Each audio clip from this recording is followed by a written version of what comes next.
Assalamualaikum warahmatullahi wabarakatuh ya. Alhamdulillah kita lanjut untuk pembahasan terakhir ya hari ini, yaitu klien nomor 6602 ya. Mbak Wira ulangi, klien nomor 6602. Di sini ada sebuah tabung ya, liontin.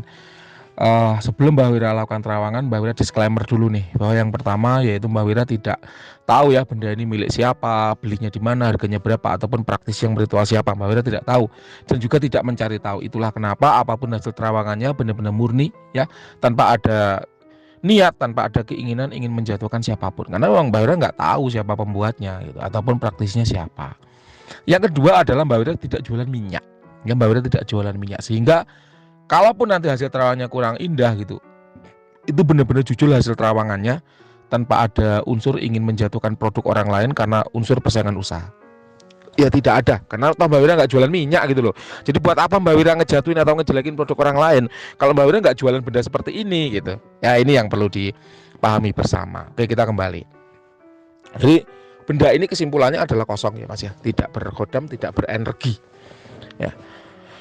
Mbak Wira kok bisa menyimpulkan seperti itu, karena Mbak Wira menggunakan beberapa metode. Yang pertama yaitu metode vibrasi energi. Kenapa kok metode vibrasi energi? Karena adanya tuah itu seringkali dari energi ya. Adanya tuah itu dari kandungan energi yang ada pada suatu benda. Apakah energi itu berasal dari alam ya, jadi alam yang membuatnya mengandung energi, alam yang mengisikan energi itu ke dalam dirinya gitu kan. Contohnya adalah mustika, mustika lipan, mustika merah delima, mustika kul buntat, mustika kelapa dan seterusnya. Ataukah energi manusia, jadi manusia yang meritualkan ya, energi, manusia yang menginjekkan energinya ke dalam suatu benda dengan teknik-teknik khusus, dengan metode-metode tertentu, sehingga suatu benda yang sebelumnya tidak bertuah jadi bertuah gitu kan. Itu kemudian disebut dengan tulpa ya. Tulpa adalah energi yang didesain khusus untuk memberikan tuah tertentu. Ataupun energi khodam, jadi khodam adalah jin yang sudah ditundukkan, dimasukkan ke dalam suatu benda agar khodam tersebut memberikan tuah manfaat positif bagi pemegangnya. Nah itu semua tetap mengandung energi. Nah energi-energi ini tidak Mbak Wira temukan pada benda ini. Jadi memang benda ini tidak mengandung energi. Yang kedua yaitu Mbak Wira menggunakan metode visualisasi, yaitu suatu metode yang digunakan untuk menangkap tanda-tanda visual ya pada sebuah benda berkhodam. Apakah itu manifestasi ya, tanda-tanda keadaan khodam, atau apapun itu yang bisa ditangkap secara visual. Nah ternyata Mbak Wira tidak menemukan tanda-tanda visual, tanda-tanda keadaan khodam pada benda ini, sehingga kemudian Mbak Wira menyimpulkan bahwa memang benda ini tidak berkhodam. Terlepas siapapun pembuatnya, mohon maaf ya, mohon maaf, terlepas siapapun pembuatnya, Mbak Wira tidak tahu dan tidak ingin menjelekkan siapapun di sini. Yang terakhir adalah metode injeksi energi. Ini digunakan apabila dua metode sebelumnya itu dinyatakan tidak menghasilkan apapun gitu, tidak menghasilkan keterangan apapun gitu. Maka ya barangkali khodamnya berada di dimensi yang jauh ya, sehingga perlu Mbak Wira tarik dengan paksa mendekat ke dimensi manusia, ke dimensi materi. Nah setelah Mbak Wira injek dengan energi, ternyata Mbak Wira tidak menemukan ada feedback apapun. Hal ini menjadi jelas bahwa memang benda ini tidak mengandung energi dan tidak mengandung khodam. Jadi mestinya tidak memberikan tuah. Nah untuk membuktikan itu silahkan Anda pakai, silahkan Anda tes gitu ya. Karena bendanya ada di Anda, bendanya ini juga milik Anda, silahkan Anda tes, Anda pakai.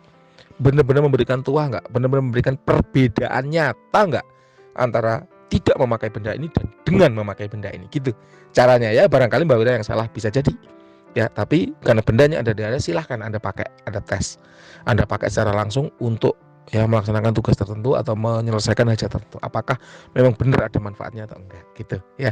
Mbah biasanya Mbak Wira kan memberikan itu ya, penjelasan 5 hal atau 4 hal yang menyebabkan suatu benda bertuah kehilangan khodamnya, atau ya beberapa hal yang menyebabkan suatu benda berkhodam kehilangan khodamnya. Biasanya memang demikian apabila benda tersebut memang ada tanda-tanda pernah diritual. Tapi apabila benda tersebut tidak ada tanda-tanda pernah diritual, maka nggak perlu Mbak Wira berikan penjelasan, karena memang Mbak Wira tidak menemukan ada tanda-tanda aktivitas supranatural pada benda ini gitu loh. Sehingga memang Mbak Wira menduga benda ini memang kosong dari awal. Mohon maaf loh ya, mohon maaf sekali siapapun, terlepas siapapun pembuatnya, siapapun praktisinya, dimanapun Anda membelinya, kayaknya memang benda ini tidak ada aktivitas supranatural dari awal kayak gitu ya. Oke, itu yang bisa Mbak Wira sampaikan ya. Sebelumnya mohon maaf apabila hasilnya kurang indah, hasilnya kurang enak didengar, tapi semata-mata Mbak Wira ingin menyampaikan apa adanya gitu ya. Terima kasih. Silakan kalau ada yang kurang jelas boleh ditanyakan.